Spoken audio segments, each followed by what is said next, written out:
Dan, I don't know if you saw this. Gonna go live. Fuck, we'll do it live. We're live. We'll do it live. Welcome back, guys, to the Network Effect on Hxro Labs. It is August 30th, coming into the end of the month. Wow. Yeah, coming into the end of, summer, but Q3, September, coming to an end through Rectember. I hope we don't have Rectember. It looks like we might. Feels a little wrecked right now. We're going to start off today with a little touch on the market because that's what we're here for. First and foremost, as viewers, I'm sure.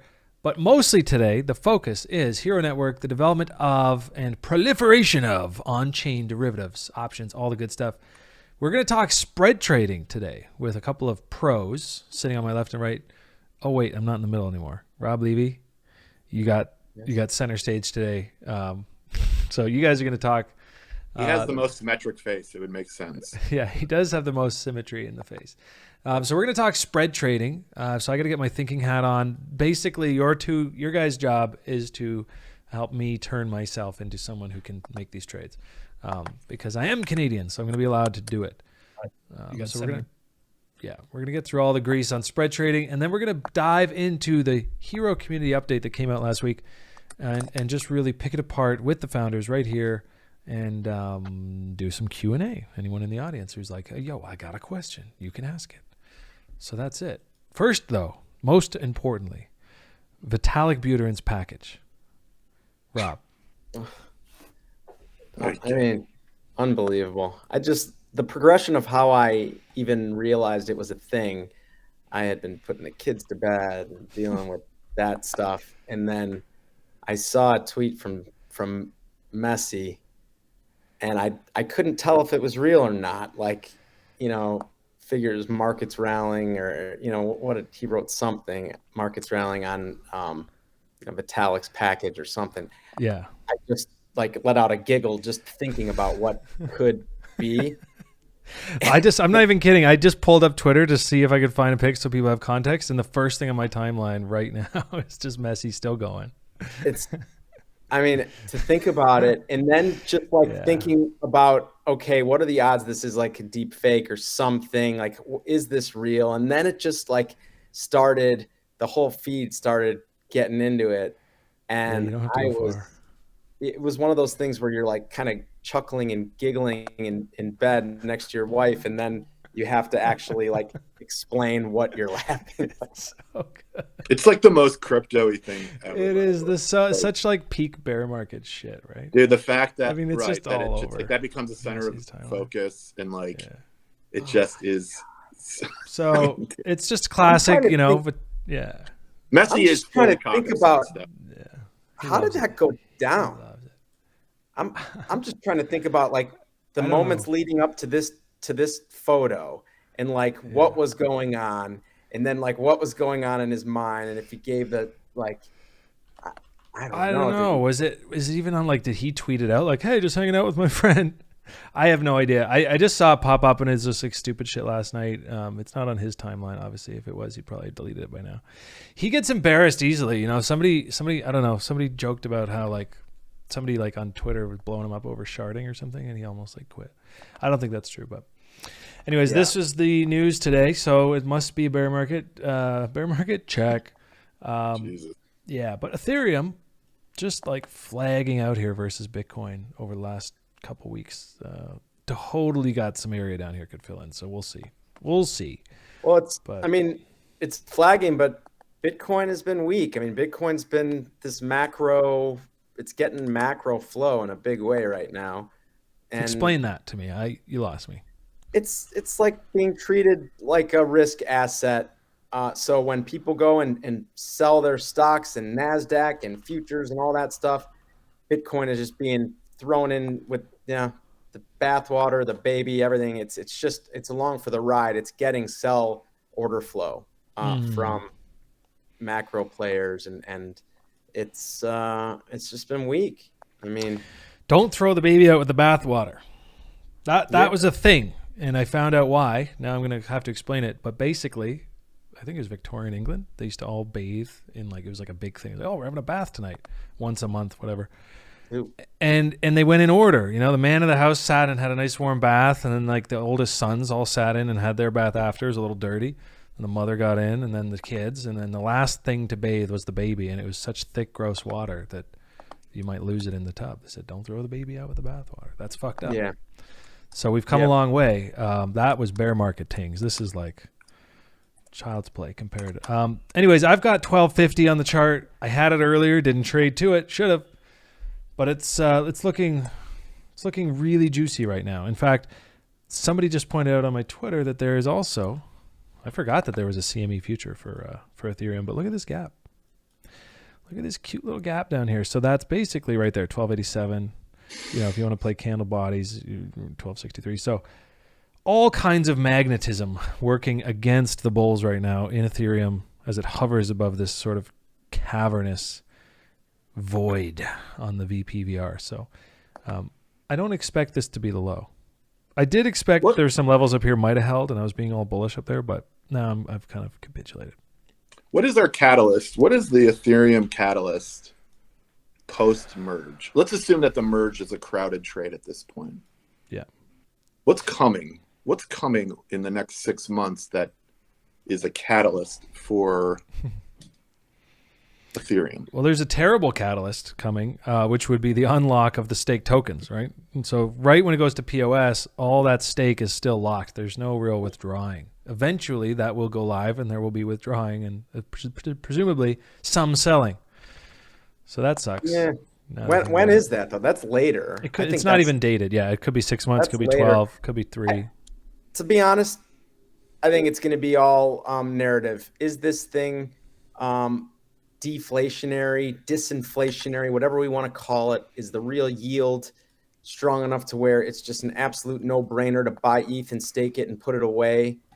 If that's the case, and like there's a real case for, holy cow, this is going to be the most deflationary kind of store of value, where it's also the Internet of Things on chain and powering the applications, and that it can absolutely go ballistic. But it's going to take some time to see how that is and how it shakes out. I mean, I'm personally a multi-chainer, so I don't think in any universe Ethereum is the only one and only winner take all type of thing for layer ones. But I do think that if this asset turns out to be deflationary, whatever we want to call it, and truly like rich on the yield producing front, I think we run hard.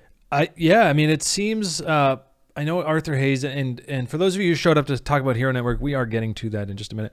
But I did read Arthur Hayes' articles or essays, and he broke it down basically, and don't quote me on this, the numbers are off a bit, but something like 13,000 Ethereum daily miner rewards right now. Post-merge, the POS rewards will be something closer to 2,000. So you're getting that's that 90% drop in emissions. And so the math really comes down to if there are more than 2,000 Ethereum burned per day via EIP 1559, right? All fees get burned. And so that's why I'm looking at this Ethereum daily gas used. I think that would be like essentially daily gas burned. But if that stays above 2,000, that's a deflationary day. If usage drops, obviously it's still inflation, but it's light inflation.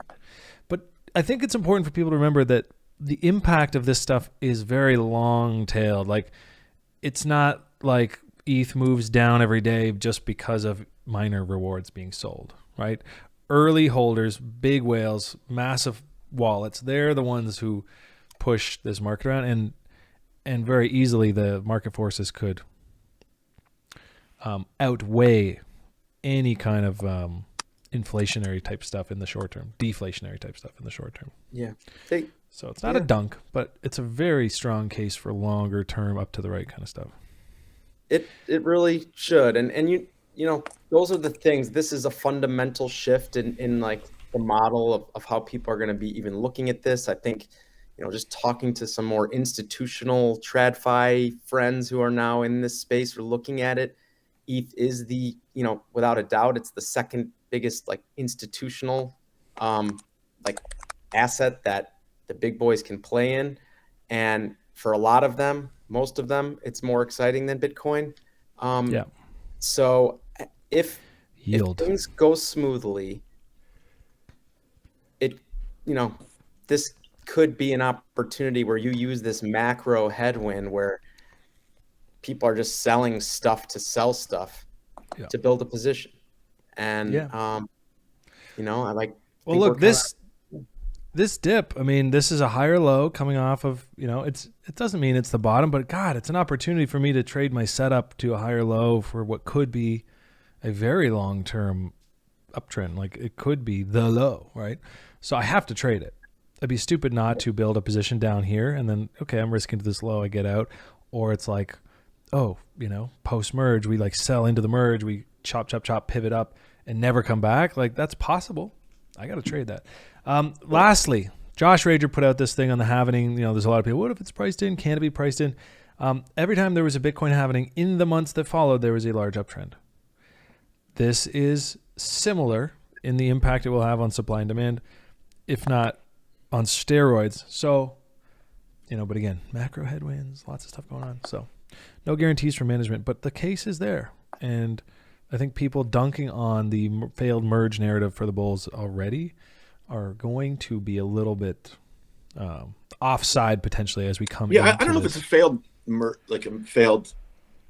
I mean, that narrative's kind of dumb, but it's definitely a crowded trade. It's like it's super. It's so the whole futures. We were going to look at that today, right? The futures kind of spread trading. At a discount, right? Are they trading at a discount? Yeah, it's like if you buy spot ETH to get the POW, the fork coins, right, and then you short the futures to kind of hedge out against that. They're like, I think it was 6% futures were trading in backwardization. So like it's a crowded trade, and that was a month ago, so it's maybe even more crowded. Anyways, let's talk. Selling that spread is probably the play. It depends on annualizing the trade. Like the ETH future was trading even yesterday. It was about $31 below spot. So after the event is over and the snapshot takes place, if you have capital around and you can put that trade on, that's a great trade. You're literally taking almost. How do I look up ETH? Almost risk-free advantage of people trying to get this proof of work airdrop. Click Ethereum futures there. Like futures up top? If you just click futures on top in the button. Oh, yeah. And then open that up. Go up, go up, go back up. Yeah, there you go. So this is continuous though, but I was looking for the DECE ones. One. So you can do DECE would be 12, type in. ETH, 1222. Or is DECE the... It's got it as 2. Yeah, that's the second monthly though, so it wouldn't be it. It might be 2 or it might be 3 right now. It would be 7. Oh, DECE. I see what you're saying. Yeah. So maybe it's just type 2022. DECE 23. Wow. Oh, DECE. No, here we go. Yeah. If you type ETH 2 2022, it should give you the DECE contract. See it down there? Oh yeah, I lost you. Okay, we're gonna practice this. ETH 2. There you go. So ETH 2 exclamation. Next contract. Anyways, they're trading a little bit below spot. So what your guys saying is you can get a discount by basically being long that. But once those shorts close, post-merge presumably, right? They get their 4 coins, they sell them off, they close the trade. That's a lot of buy to close. So shouldn't the futures kind of spike? It's buy to close on the future. The future should absolutely spike to above where spot is trading. I mean, even the Bitcoin term structure is positive where the deferred contracts are trading above spot. RT, if you want, I know we were just messing around in there. Try the FTX pairs. Do ETH USD on FTX minus ETH 1231 or whatever. And you can Robbie, I think one important thing that you had said, and Colin had mentioned, like there's a lot of shorts in there. It doesn't necessarily mean that ETH as a whole goes up. It's the relationship of the front contract or the nearer term contract relative to the back contract. So it doesn't necessarily mean, I'm just going to buy ETH DECE 22 futures and they're going to go higher, because if the whole complex goes lower, then the whole curve is going to move lower. You're not going to have an instance necessarily where the D's contract is going to be way up on the day and everything in front of it's going to be down. So it's, which we're going to get into when we're talking about spreads. I was just going to say, we're segueing in. This is perfect. The relationship of the closer month contracts to the back. Okay, so that's most important. Yeah, and that's kind of what we've got here, I think, right, Rob? Where this is now the relationship between spot ETH and the December futures, and it's rising. So what does that mean? Yeah, We're getting into I mean, derivatives let's look. now. For a while, it was definitely under the future, correct? I mean, Yeah, like up until here. Yeah. So Yeah. then what we see is people will start putting this on. They're like, okay, I want to own Ethereum, the coin, so that in my wallet, I'm going to get a snapshot of the proof of work airdrop or one or many of them, whatever it is. And to hedge out directional risk, I'm going to fund an account on CME or FTX or BitMEX or Deribit or soon to be Hxro Network. And I'm going to get short the December future because I know that this event is going to be taking place, before December, and there's obviously a little bit of risk there too. If all of a sudden they say it's not taking place till February, then you gotta roll quickly, or else you're going to be out some dough. But so then you buy the coin, you sell the future, and you have a directionally riskless trade where you get exposure to the airdrop.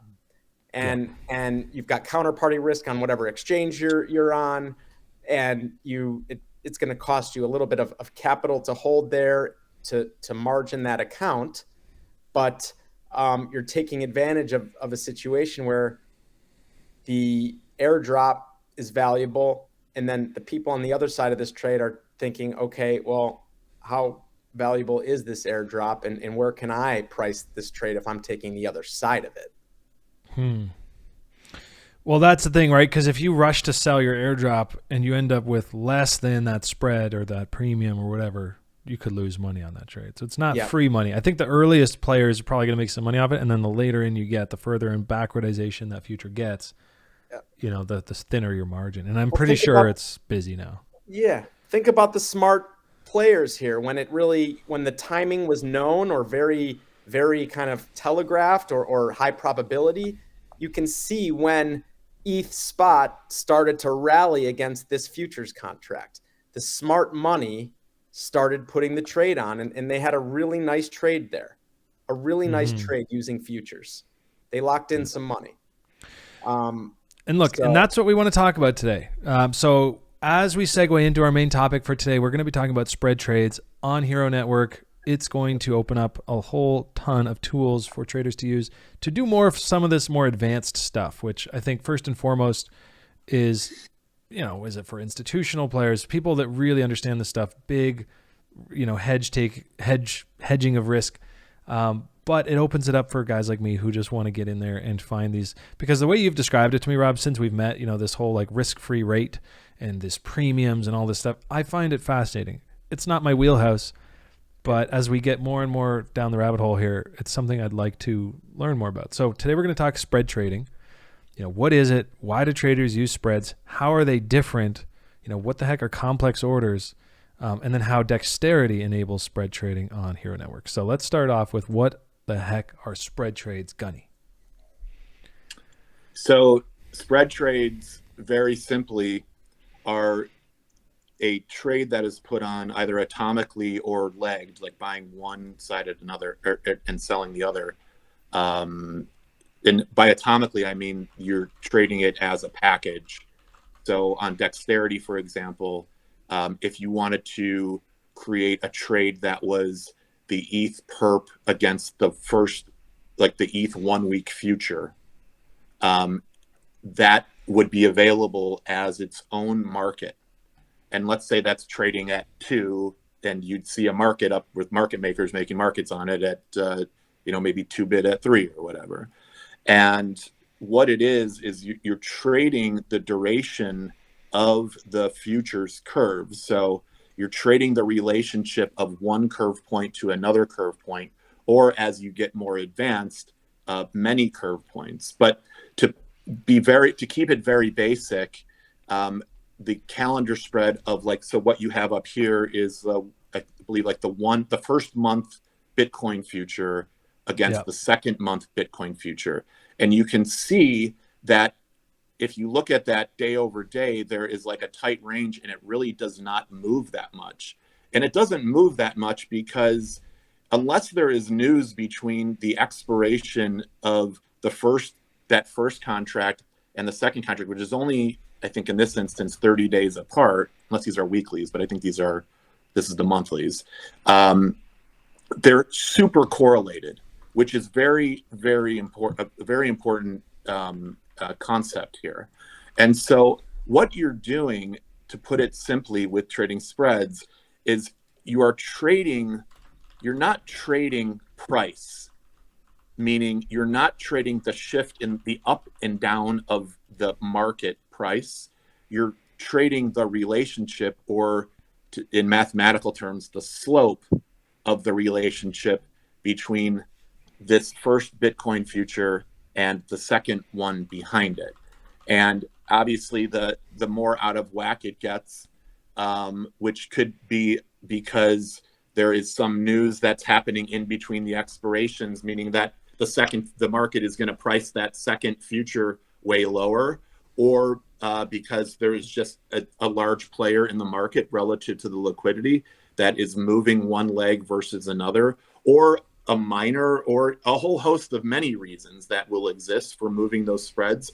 They will trade as a relationship. Now, an outright trader can sometimes take advantage of that because the spreader, it may have different types of price sensitivities in the individual legs, meaning that when you're buying like the September versus the October, you'd be buying one September contract and selling an October contract behind it. Somebody may be coming in the market and selling the SEP future just because they're a speculator, or because they're hedging their risk in SEP, or because they have an options trade on and they're hedging the deltas of that option. That causes a lot of crossing of the bid-ask spread. So you as a day trader, or you as a scalper, have an opportunity to capture what is called edge. And this is how a lot of market makers will work, who are trading in futures. So maybe what they're doing is they're looking at the September to October spread, and then looking at the individual legs, the SEP future and the October future, and then pricing their bids and asks in those outright markets relative to where the spread is trading.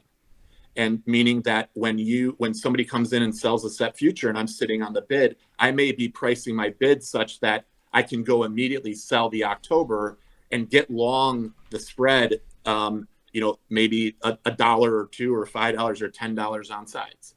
And so in Bitcoin and in crypto and futures in general, because there is a lot of volatility and there's a lot of book sweeping, there's a lot of edge to be had, because that spread, the relationship between the SEP future and the October future, will not have, because it's so tightly correlated, will not have the same level of volatility as the individual outrights do.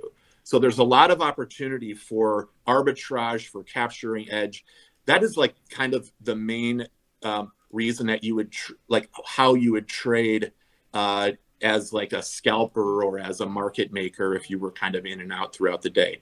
The other way to trade it is more fundamentally, like there's, you see this thing, or technically even, like you see it start to trade very cheap relative to like a historical mean, and you try to buy it cheap to the mean and sell it rich to the mean. Or there's some fundamental reason, like as Rob was talking about in Ethereum, of like, you have a merge date, and maybe there's there's something going on with the way that funding works, or the way that an airdrop that you're receiving, or something that may change the value of a deferred contract. So like that ETH deferred is trading at a premium now because of that. So look, here I've got 19,665 on the next contract in front, BTC2. I've got 19,610. So there's about a $50 gap, and you can see that displayed here in the spread we've got in the middle here, about minus 55. How do I, as a trader, walk up to Hxro Network, put on this trade where I'm making money? I want to make money. You're going to go through one of the apps, or if you're connected on an automated basis, and you're going to like there's a team that's building a what I think is going to end up becoming kind of the first main DEX UI for Hxro Network. Like they're actually building a front end that allows you to put up two separate legs and the spread that those two legs make up. So you maybe can pull up the SEP future, the October future, each individual outright market, and then also pull up the September October spread. And the way that you would trade that on a very basic level is you put bids and offers in, and or offers, depending which side you want to be on, in the, like, let's say the lead leg or the back leg. Like, so if you're looking to buy the spread, you would be buying September, selling October. So you'd offer October relative to where the spread was trading, because there's going to likely be a lot more volume in the spread because it's lower volatility. It doesn't move as much.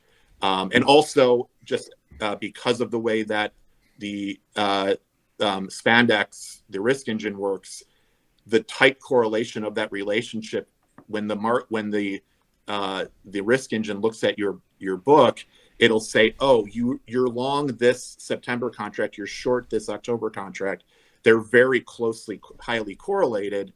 Your margin on this is going to be very low. Like, maybe I think it's, on average, maybe like 3 to 5 times lower than if you had an outright on, just an outright future. And so you would try to initiate with your lead leg, or like we call it, like a posting leg. And when somebody comes in for whatever reason and they buy the October contract, you're going to get hit on your offer. And then your next step generally would be to go to the September market and buy the September leg. And either you're going to bid that or you're going to just pay up and buy the market, because when you put that on, now you have a spread on, and let's say now you're long that spread, and maybe because of where you got hit in October, you're long the spread at a value of 0, but the spread market is trading like is 2 bid or 3 bid. So you have $2 or $3 of immediate edge. And now you can take that position and say, oh, when I go look at my chart, this is historically very cheap to own this spread. It kind of trades in a range between, -5 and +20. And so now you've owned that spread and you're kind of accumulating it at the bottom of the range. And then ideally, as the market starts to, kind of pendulum swing, and now that spread goes bid, and now suddenly it's trading at +10, and you take it off for a profit. And okay. So trying to get into the spread at the extremes. The term is legging into the spread. Yeah. Legging in. And you may do that. The higher frequency players may be doing it just like tick by tick, because it's net, like it's just a way for them to scalp out, like, $10, $50, $100 at a time, but they're doing it 100 times a day. And it does strike me as something that automation would support very well. It's great for automated. You can do it in these markets. You can also do it by hand, because you don't have the same speed sensitivity that you do yet in, as you would if you were trading in like a traditional market, like on the CME, let's say. Mm-hmm. So there is and part of what Hxro Labs will do over time is there'll definitely be a ton of education on doing these things. And so that basic calendar spread, I'm talking about that in the context of a linear market, like a futures market and a perp market. So it can be like perp to the first week, or the first week future to the second, or the second to the to the December contract, which is 6 months out, which is 4 months out at this point. And all those permutations will be available through Hxro Network, through the Dexterity protocol. And what it really does for market structure is it gives these other ways of looking at the market. Like I said in the beginning, you're no longer looking at it as up down, as now you have a big population of traders who are looking at it as the relationship of one point to another point. Or as you get more advanced, you start packaging them into what are called butterflies, where it's one calendar spread symmetrically or asymmetrically against another calendar spread. So you maybe you're buying the SEP oct spread and then selling the oct node spread against it. So multiple spreads inverse to each other. And just by doing that, it changes the relationship of what you're trying to expose. And I don't want to go too far down the path here, but like for anybody that's familiar with like Pascal's triangle, let's say, it's a great way to like look at how, as you go down, like Pascal's triangle is basically something where you have like, you know, let's say that you have 1 at the top, and then like the second layer of the triangle is 1, 1, and then the next layer is 1, 2, 1. It's just like this mathematical symmetry concept. And basically you can end up building these big symmetrical packages that, because like if you go down and look at the 4th level of what you're showing there, like 1, 3, 3, 1, that's like in trading what they call a double butterfly. You're basically selling or buying one butterfly and selling another butterfly against it. Or you're long one contract, you're short 3 of the next, you're long 3 of the next, and you're short the tail. That is like a butterfly versus a butterfly. And what does that when you look at that on a highly correlated futures curve, you basically you have a package on that you can carry very cheaply. It is not going to move tremendously until like that front contract gets very close to the expiration, where it starts acting more like the spot market. And you can carry that, and then you trade the edges around it. And that is really what, you see a lot of proprietary trading firms, a lot of the big firms carry these big packages in futures that allow you to kind of roll up inventory and trade the edges out of it, and do it very cheaply, because it does not cost a lot to carry the capital. And this is the type of trading that we are very excited to be introducing to the marketplace. And again, what I was saying is that this is all very focused, what I'm talking about, to linear markets, just like standardized futures markets. The other aspect of spreads, and there's a whole other dimension of spread types that exist in options, which Robbie can talk about. I don't want to take too much more of the time on this. Probably went over a few people's heads already on it, but this is gonna be a long. It's a process. And really, I'm coming at this from 2 perspectives. One, as a Hxro user, presumably going to be a staker, I'm interested to know, are these exciting to the right people? Because I want to see volume on the network. And so in some ways, I think as a viewer, I might be worried about or thinking about that. And then secondly, as a trader myself, I'm like, oh, it might be nice to take a break from directional stuff, especially like last year when Bitcoin went sideways or I think it was 2020. Remember post 2020 COVID, and then it just went sideways in the tightest range. Number up, number down, don't care. Could I have put a spread on there, or a strangle, I think they're called, where you're profiting off of no price action? Well, strangles it's an options concept that Rob can talk about. But in the context of like just a linear futures market, when you have these sideways markets that are consolidated or channeling, this is really the best way to trade it, because you can carry larger positions comfortably. Again, as you get closer to expiration, it starts to act more like the spot market. So you got to be a little careful that kind of left side of your spread starts moving more, and the spread itself, because of that, starts whipping a little bit more. But you can build these nice symmetric packages and then just trade. I love how it's packaged day to day. It is packaged. Thank you. Legs, packages, hot symmetry on the package today. Everything's Freudian as fuck. Is just the bottom. It's just how the world works. It's a perfect package day. I mean, it is perfect package and leg day. Which is a great segue. Packages, curvature, all of it. We talk about all of it. Into the yield curve. Rob, complex orders. Is that what we're talking about here? Is that a broader term? Yeah, I think, complex orders is kind of more of the like exchange terminology for even a complex order book or order quoter. But complex orders, to me, we called them combination orders or combos, spreads, more. more terms that like, the pros would call them. But I can tell you that over the life of my career, and I'm kind of like getting to be a boomer here, but I started really clerking on the floor of the CBOE, the Chicago Board Options Exchange, which was, I think the leading options exchange in Chicago. It spun out of the Board of Trade, which used to own it. It was next door. But I started clerking there in the late 1990s. So that's already like 20 plus years. Options at that time they were just traded in the pits of the CBOE or the Amex, which was the American Stock Exchange in New York, or the Philly, the Philadelphia Stock Exchange.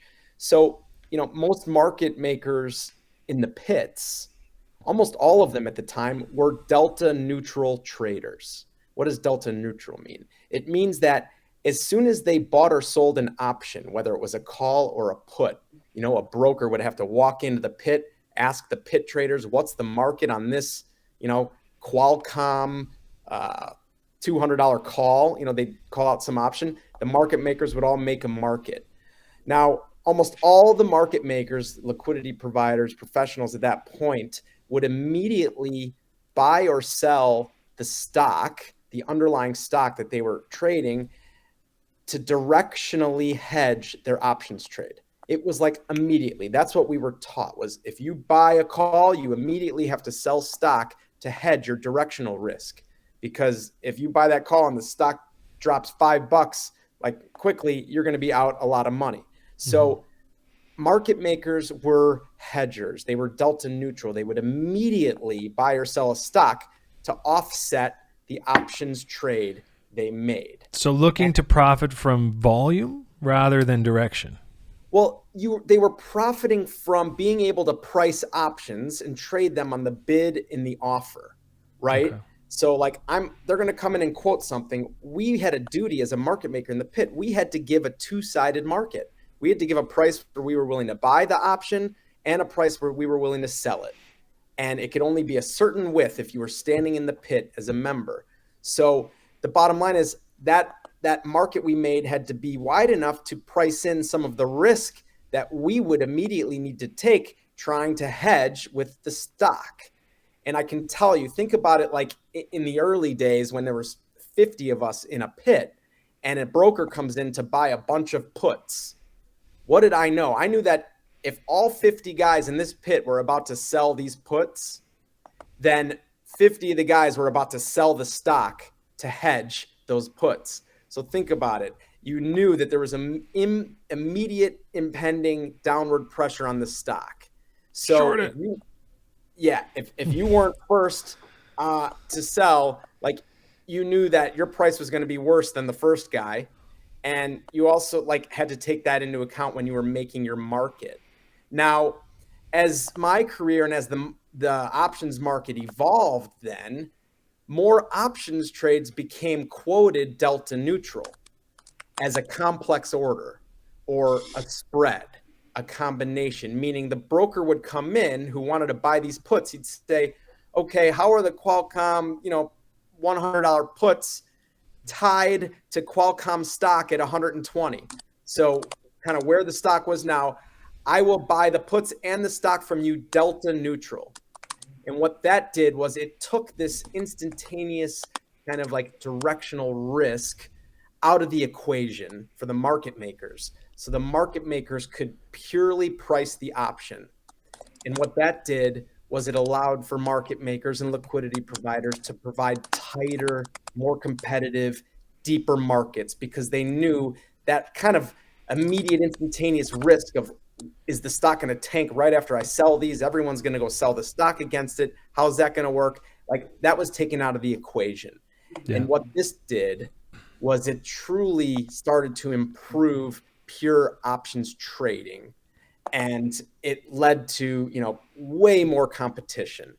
It took also this like time sensitivity out of the equation for certain orders, which was a big, big deal. And in your opinion, is that a piece that's been missing in crypto thus far? You know what? I mean, we have Deribit. That's all I know. Yeah, and Deribit didn't really have spreads that great. There was a messaging kind of app that was built into Deribit, or they kind of composed with them in a centralized sense, called Paradigm, which would let you quote spreads and they would block trade spreads. But yes, this part of the market is not currently being utilized greatly.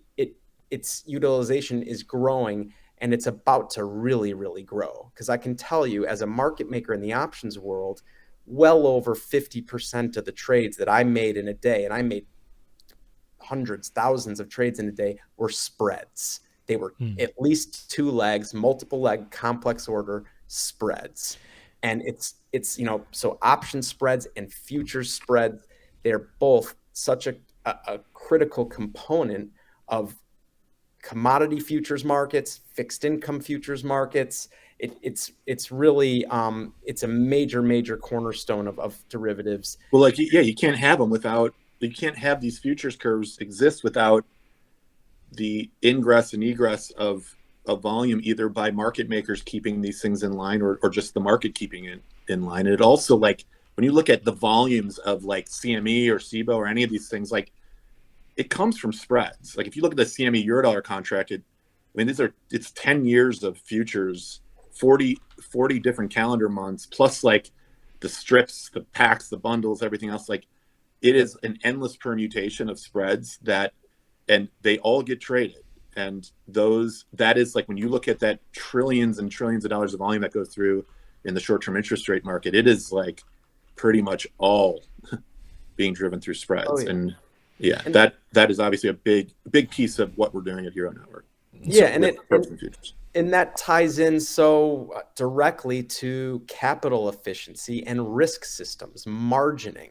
It's a very, very different portfolio you have, whether you're long one December Bitcoin future, or whether you're long one December Bitcoin future and short a March Bitcoin future behind it. It's a very different position.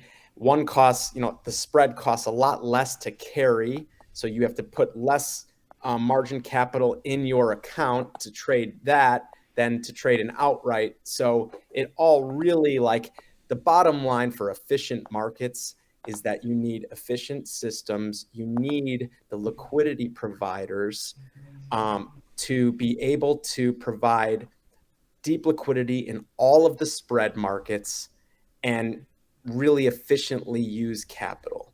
So it really ties into both parts of this risk universe. Talk about plumbing. This sounds like a whole lot of back end stuff that maybe I don't have to understand as a trader. I'd like to, and I'm going to keep working on this with you guys so that I can put on some of these trades and play in these spreads, because I do like the idea of non-directional risk and just scraping that. But what I'm hearing when you talk about this is like multiple legs. So I see fees being driven back to stakers.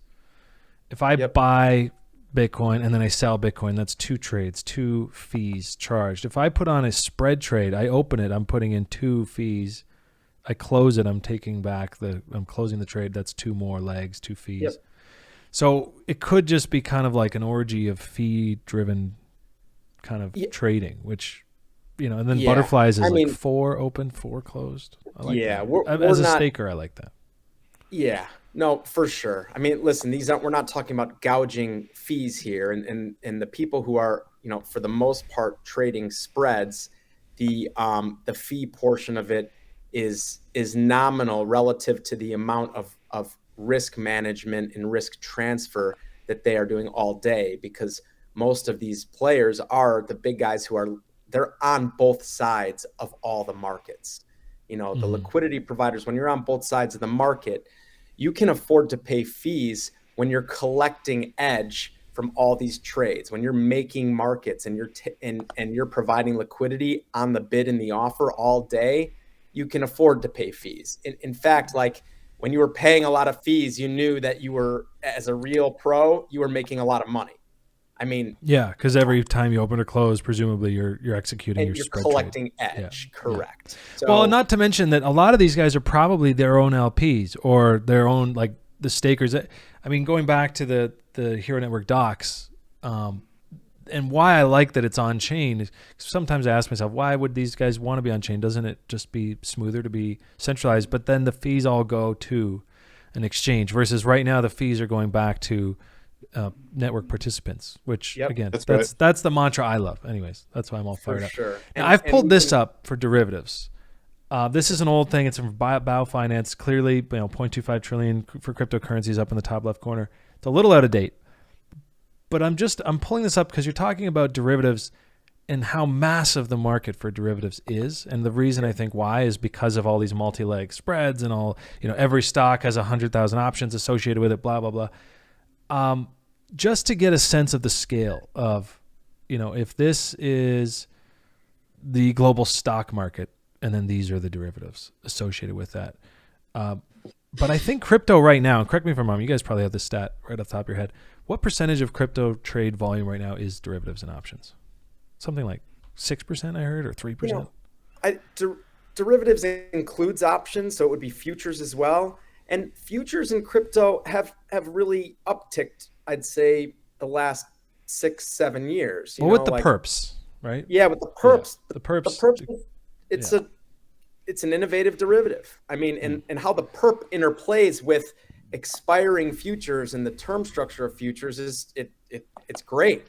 I mean, the perp is just like the shortest time frame funding rate, and the SEP future and OCT and DECE and March behind it. Those are a different funding rate style of time frames. So it all really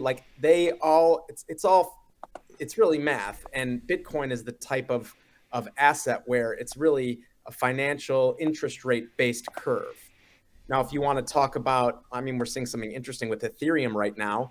Ethereum is a financial asset, but the curve is funky because there's this event coming up. It's almost like a dividend event in a stock where some people who own, if you own Ethereum, you think, well, I'm going to get this kind of dividend in the proof of work airdrop, which is worth something. People are valuing it. They're buying a future on it. So the curve gets funky. And a commodity like natural gas or oil or corn or soybeans, those are not financial in the way that those curves are structured. It's seasonal.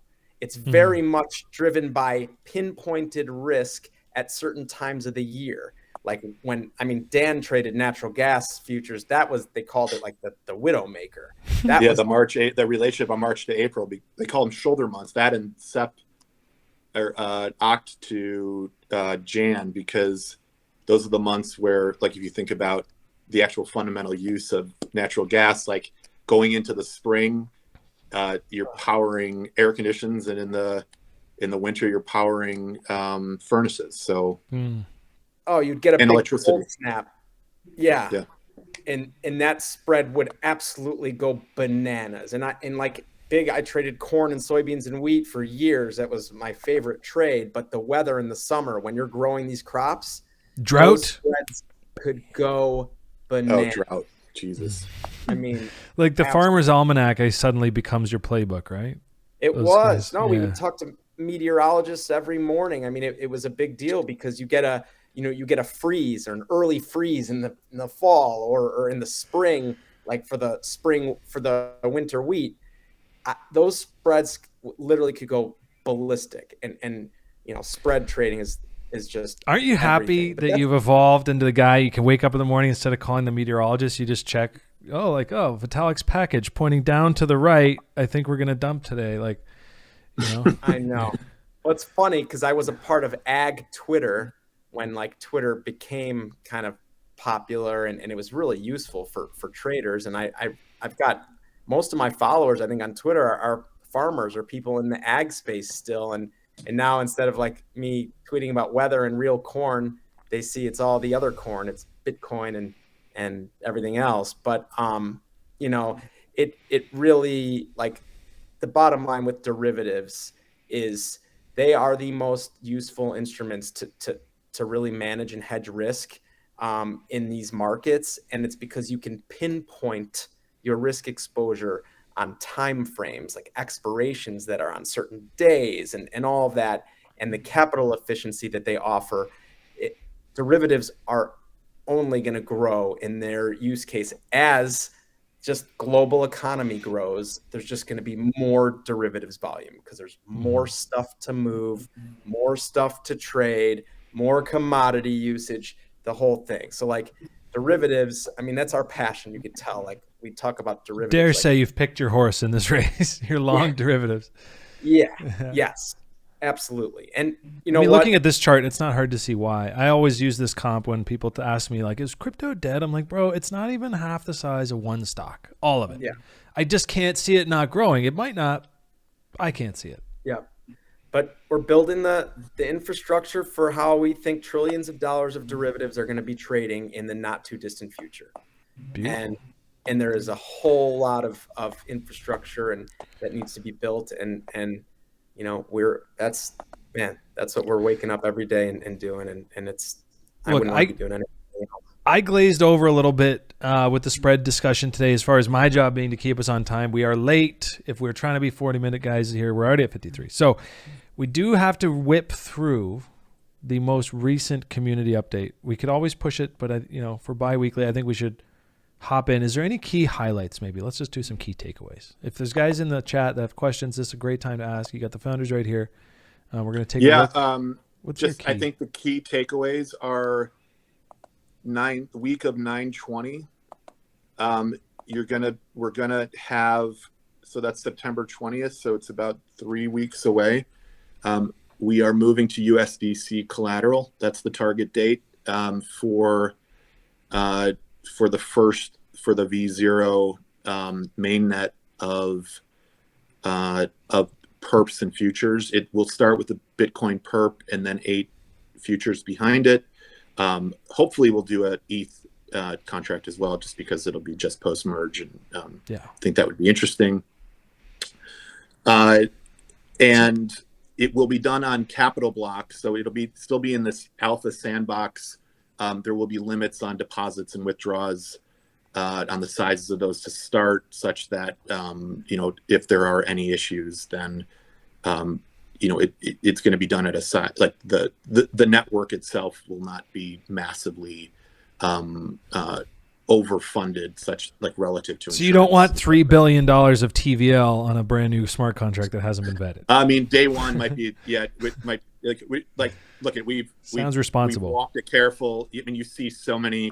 Somebody just texted me the other day, and they're like, "Man, your strategy of just like sitting back sometimes, even though we're not sitting back, and just like being slow and careful is really paying off, because everybody that is like moving hyper fast in the on-chain world, they're finding out the hard way that sometimes these things are unrecoverable." So what was that one yesterday? Yeah, Optify. Misclicked. They literally just were like, "Oh, we accidentally clicked close program on an execution on a contract, and it's gone."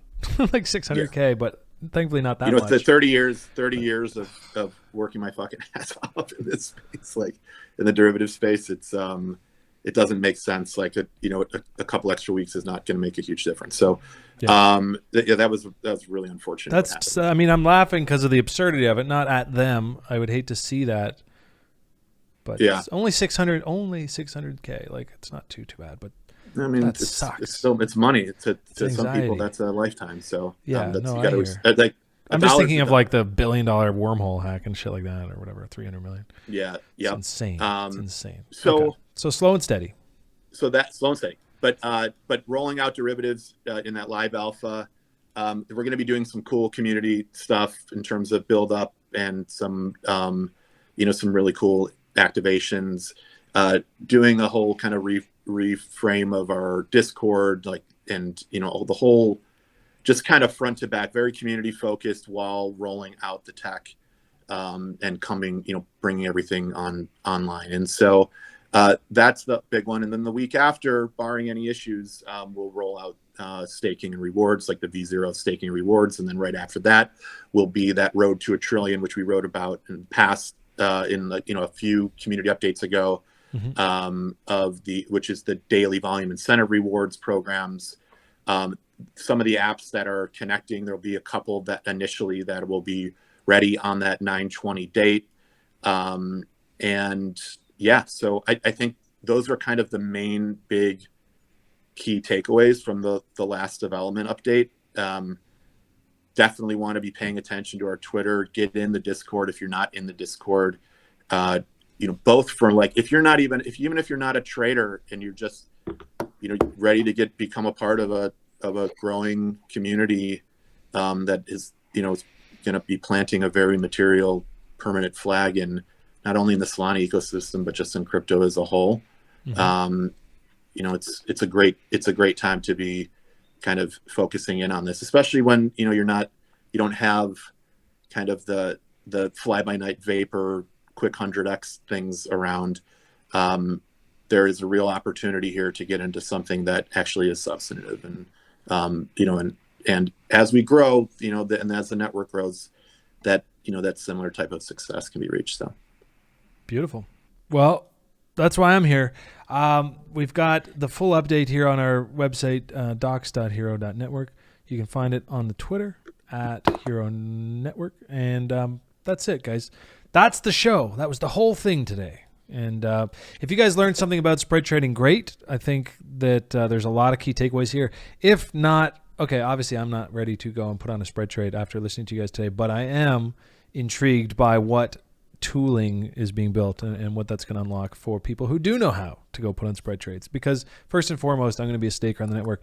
I'm going to point out the Blockmates website.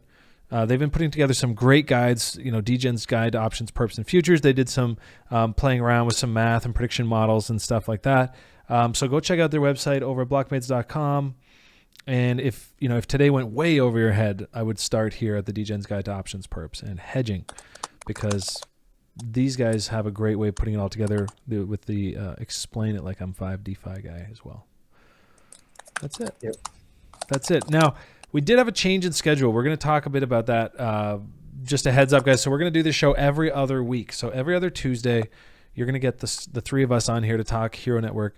Every other Thursday, you're going to get the three of us, plus possibly Papa Messi coming back after having his baby girl last week. Big shout out to you, sir. I know you're enjoying the sleeplessness right now. But, once he's back, and in general, we're going to have DeltaFi every other Thursday, so not the day after tomorrow. In lieu of those 2 weekly shows, I'm going to be rotating myself into solo streams on Thursdays and the Tuesdays opposite of these. In other words, you still get 2 streams a week. You just get more of me. And we'll just get into some solo stuff. We'll do some charts. We'll do some news and analysis and hot takes and all the good stuff. So with that, we're going to wrap for today on the hour. Not a terrible overdue for timing. Great chat with you guys again. Yeah. Thanks, man. We'll see you guys next Thursday. You guys will see me in 2 days. Be there, be square.